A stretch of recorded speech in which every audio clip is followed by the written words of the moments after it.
17. This is Mrs. Meilenberg, and I am going to try to do my first screen recording to talk to you about some of the things that we want you to know about CIS. I know most of you guys logged on to CIS last week after we did the college fair and did your curly for that on CIS. But I want to remind you of all of the different things, or tell you about all of the different things that are available to you on CIS. So I'm going to do that through the screen presentation. And so first of all, one of the things that I want to remind you of is the way to log on to CIS. So remember that it goes grad year, so that's 17 for you guys. And then the first two letters of your first name, the first two letters of your last name, your birth month with a 0 in front for single digits. So if it's March, then that's 03. And then your birth date, again with a 0 in front for a single digit. So if your birthday is March 9th, it would be 0309. And then your password, for most of you, your password is your student ID or lunch number. Some of you, not very many of you, but a few of you had problems logging on last week, and so we had to change your password. And but regardless, if any of you ever have problems logging on, you just need to send me an email or come see me at school or at lunchtime, and I can reset your password, and you can get on.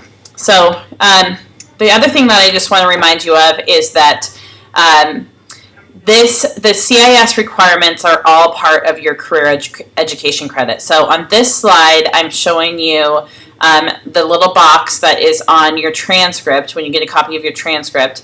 And so this is a senior transcript that that we're looking at, and you can see that this person has almost all of their credits. The only thing that they're missing is an English credit.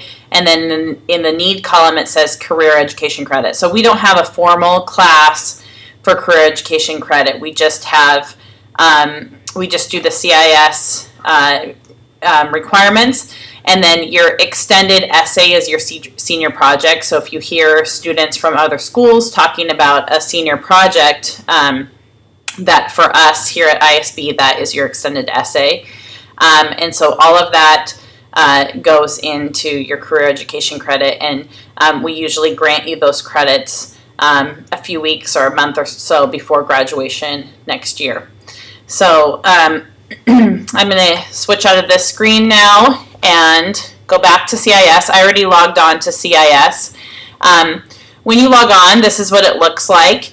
And so the requirements, a couple of years ago, the district worked with CIS to break it down specifically for the Beaverton School District. And so these are the requirements for freshman year, sophomore year, junior year, and senior year.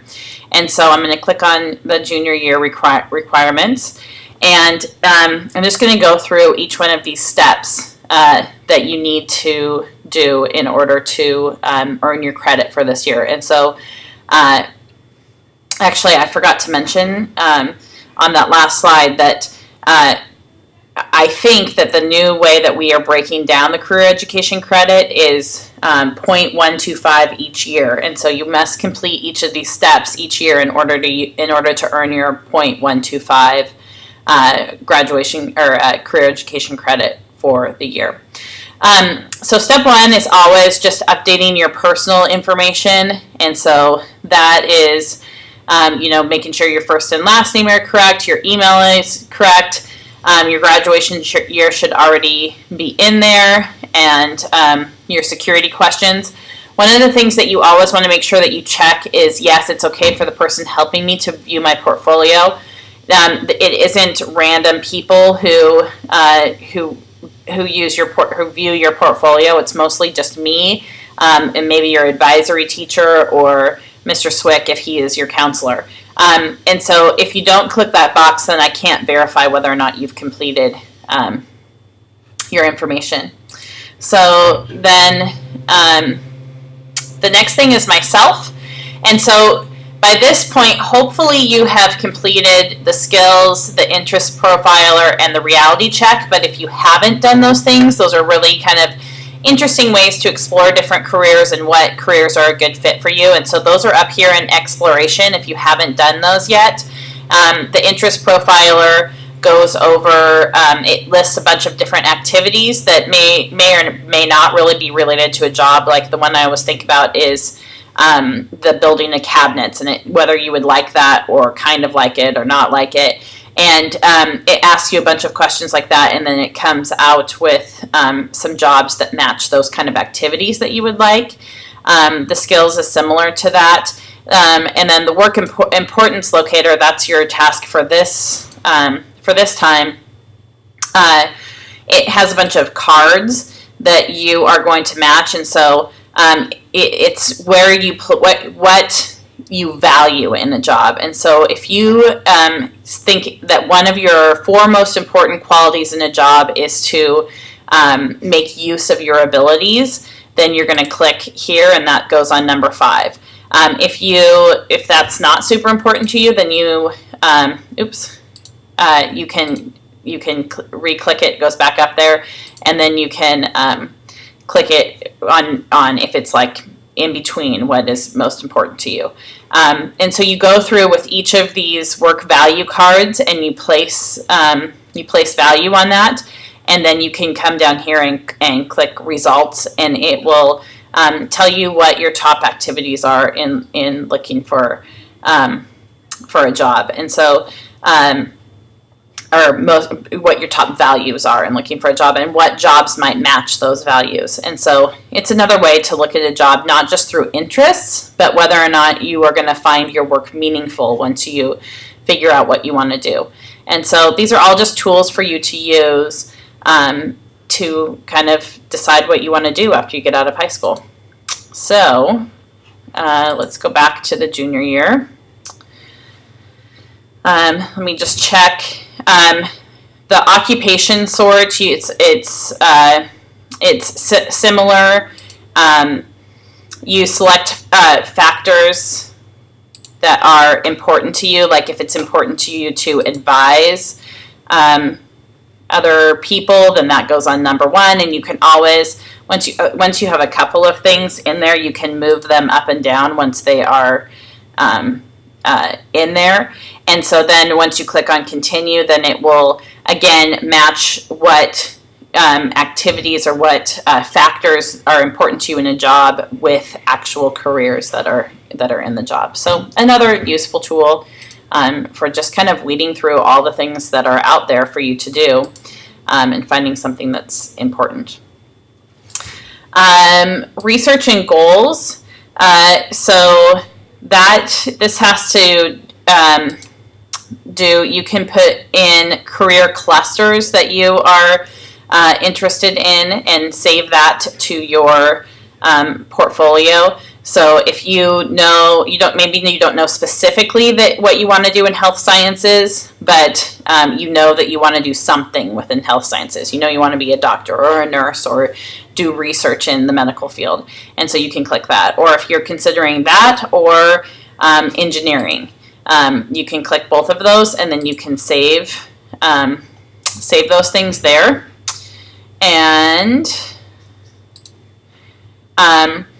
then your goals after high school, that is basically just a reflection. So those are things that you need to do. You can insert today's date in there, and then write a few sentences about what you are thinking about doing after high school and what kind of research you've been doing in order to make those goals and make sure that you are on track for those goals. And so then you just save the information there. So then you go, let's see, preparation also, I think that is the same I think that's actually the same reflection box that is in there. Education and plans. So this one is what kind of education, what you think you need in order to, what education you think you need in order to achieve your goals. So if maybe you need on-the-job training, or maybe you need a 4-year degree, or if you're looking at becoming a doctor or a lawyer or becoming a professor at a university, then that's going to take an advanced degree. So you do that and then just save your reflections. And I'll show you this financial aid sort and some other ways to search for schools later on. High school classes. So this is basically you just put in the classes that you are taking in each year of school or that you have taken. And a lot of these things, it's good to mention that a lot of these things that you are putting into CIS can eventually be put on a resume that CIS will generate for you. So it's really a useful tool, and it's worth it to spend some time making sure that all of this information is correct. Let me get back to the junior year.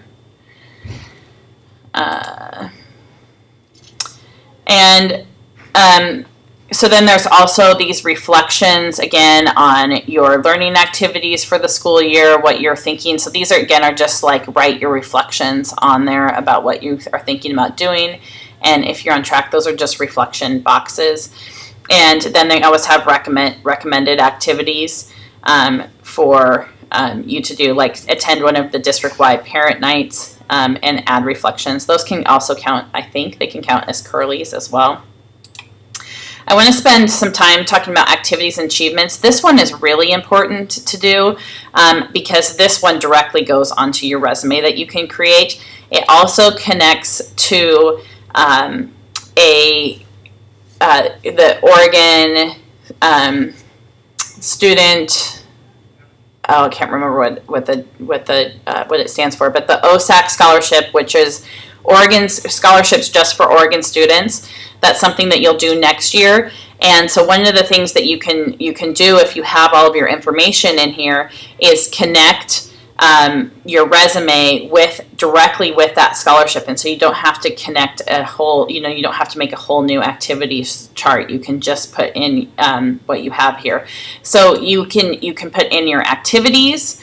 So those are things like sports, clubs, all of that kind of stuff. Just add a new activity. You put in your information. If you don't have all of this information, then you can always leave what you don't have blank, and it won't put a big blank space on your resume. But the description, you want to make sure that you are describing what you did, the kind of work that you did, and using kind of the language that they're going to want to see on a resume. So, the fact that you were responsible, that you took charge, that you had leadership, those kind of things. Use those active verbs on the description, and that's something that we can go over in class sometime as well.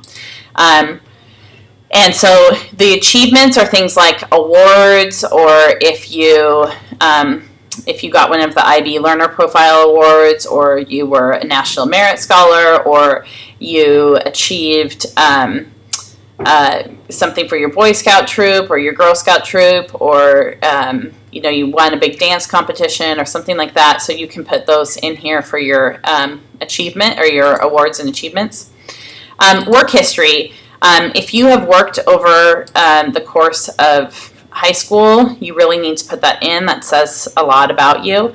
And so make sure that you can put in all your duties down here. You can add any accomplishments for your work situation. You can leave reason for leaving blank if you want to. You don't have to fill out, again, you never have to fill out everything here.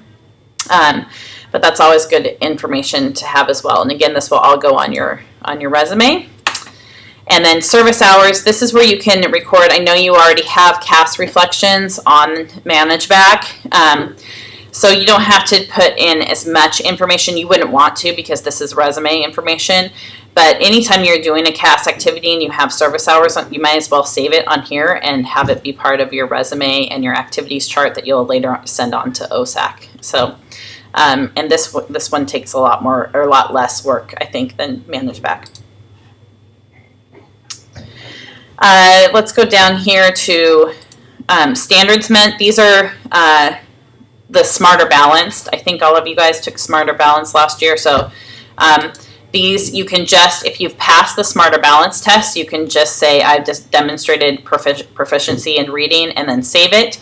And then if you want to add your ACT, your SAT as you take those, you can put all that information in here as well and save the information. And that one's that one. The curly, so those are career-related learning experiences, and you put them here. And we already did the one, so this year you only needed one, and so if you put the college fair in there, you can't, that's all you have to put in there. But if you want to put other information in there, like if you do a job shadow, if you attend a career night, or like I said, one of the district-wide college fairs, all of that information counts as a curly, and so you can put that information in there. And then the last is my step, and so you can actually print this out, and that may be something that we have to do in the future, where you print it out and turn it in. But it just shows you, it prints out a report that says, and mine's not going to be very filled out because I haven't put a bunch of information in there, but it puts it all into a nice format for you. If this will come up, and you can print it out. You can go over with your parents and see if it's all looking good, if you're all on track for what you need to do. And sorry, it's not popping up right now, but it's basically all formatted. Oh, let's see. Okay, there we go. So it will, if you have all your information in here, it will say what your educational plans are. It will have all of your career assessments listed on here and the date that you took them. It will talk about your goals for each year and what you need to do to meet the goals. Make sure that you have all your classes and that all your credits are adding up. You can put in college credits if you've taken anything.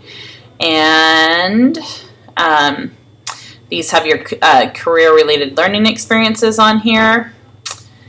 All your occupations that you've saved, so remember to save along the way what different majors or programs of study that you're interested in. It will also save the colleges that you're looking at, and these are also a good way for me and Mr. Swick to know what you are looking at in terms of colleges, so that when we meet with you, we can pull that information up and we can help guide you, because the college application process can be confusing and different colleges have different requirements. And I'll show you how to do the financial aid in a little while. All your community service activities. And again, this isn't the resume right here. This is what's called your step, your plan and profile, which is just that you are making progress toward a goal for life after graduation, basically. And so all this stuff is the stuff that will go on your resume. And then there's a place for everybody's signature. Okay. So let me go back to Oregon CIS. Okay, so some of the other things that I wanted to just go up here to the toolbar up here and show you. So the occupations, we've kind of gone over that. You can go and compare occupations once you have kind of decided that you're looking at 3 or 4 different things. You can compare them. You can look for specific occupations that have like a specific interest, like green or STEM, or if you're interested in going into the military, there's that kind of stuff. Education, so this is where on this one you can do a school sort. So the nice thing about this, there are some other websites out there that maybe are more aesthetically pleasing than this website. But the nice thing about this one is that it does save all of your information here. And again, like I said, Mr. Swicker, I can pull this up and go through it and see where you are and help guide you on this. But you can do a sort where you are just looking at, where you are putting in your filters here and selecting the states or areas or regions that you're interested in. So you could put all of Pacific Northwest, and maybe you just are also interested in Nebraska. I don't know, why not? And so then you go through admissions, and if you are looking at moderately difficult and very difficult to get into. And I'm not going to go through all of these, but you can go through all of these filters, and then you continue on, and it will pull up. Oh, that's majors. You have to go to get my results, but you can sort through majors and put your majors on there. But if you get my results, so these are all of the universities that matched what I was looking for. And so I could compare, like I could pick 3 of them and compare them. I can save them here. And if I click on them, let me find a good one to look at. Let's look at Chapman University. So if I click on Chapman, it will give me the website. It will give me this information, give me some at a glance. It will show me the cost, the financial aid information, what the typical package is, how many % of students that have loans, what the average student loan debt or student loan, where their average debt is after students graduate, what their application deadline is, and then you can look at different majors that they have, and it has links to all of those majors as well. And so this is, if you click on those majors, it takes you back to what that program of study is. It doesn't take you to the actual Chapman website. It just takes you to what the program is at any university. So that is the school sort. The financial aid sort, you can Google a specific award that you are interested in. So this one, again, you are what you are doing is putting your personal information in here and then getting results. So let's see.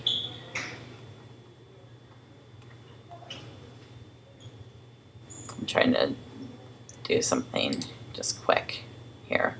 You can put in your programs of study. So this lists all the different scholarships that match what you had put in there into your personal information. And so again, it has the deadline here. It has all the different scholarships on here. And if you click on a scholarship, you can find out the information about that, how much it is, where you can use it, what the description of the award is, what the deadlines are, who the contact information, and the web address.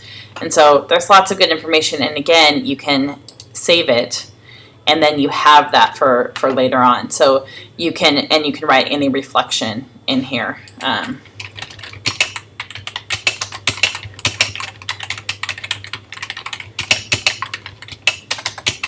You can remind yourself to talk about your camp experience or something. And then you just, you can add it to your apply to scholarship, so kind of like a to-do list. And so then it's all added, and you can do that.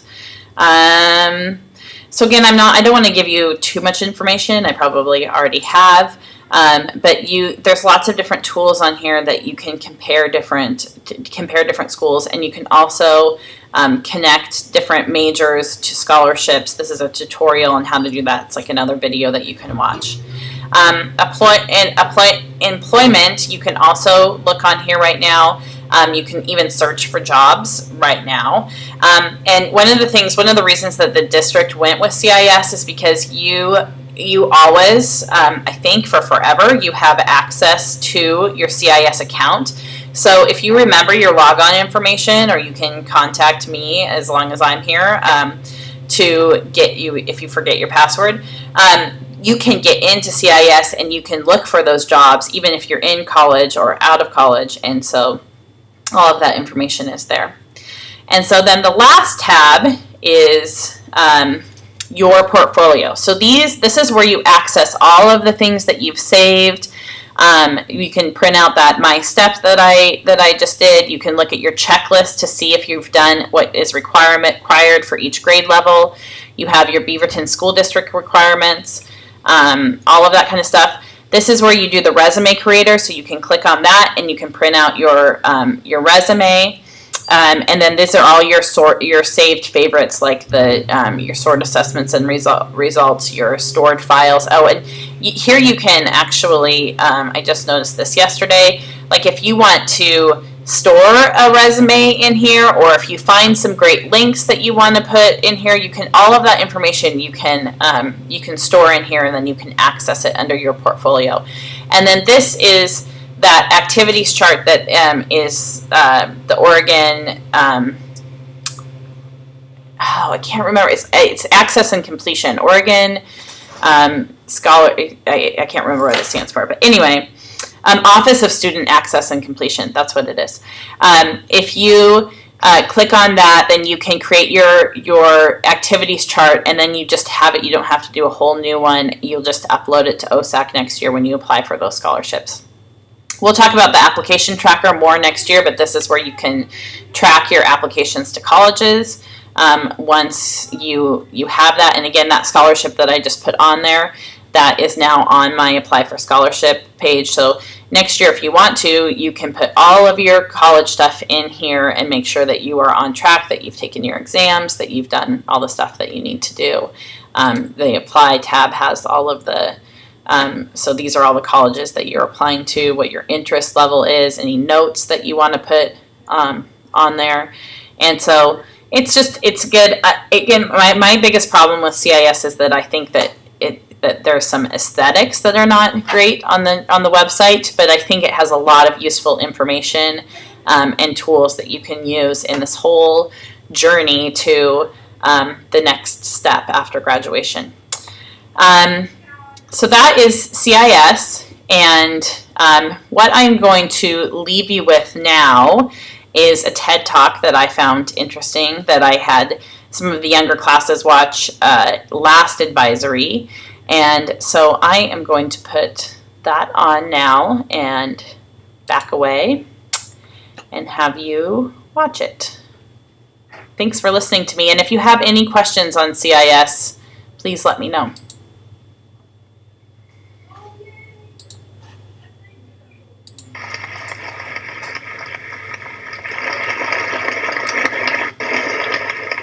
Raise your hand if you've ever been asked the question, what do you want to be when you grow up?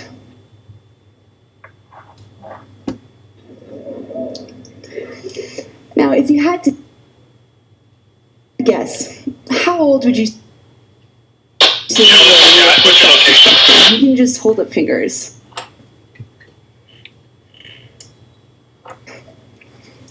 3, 5.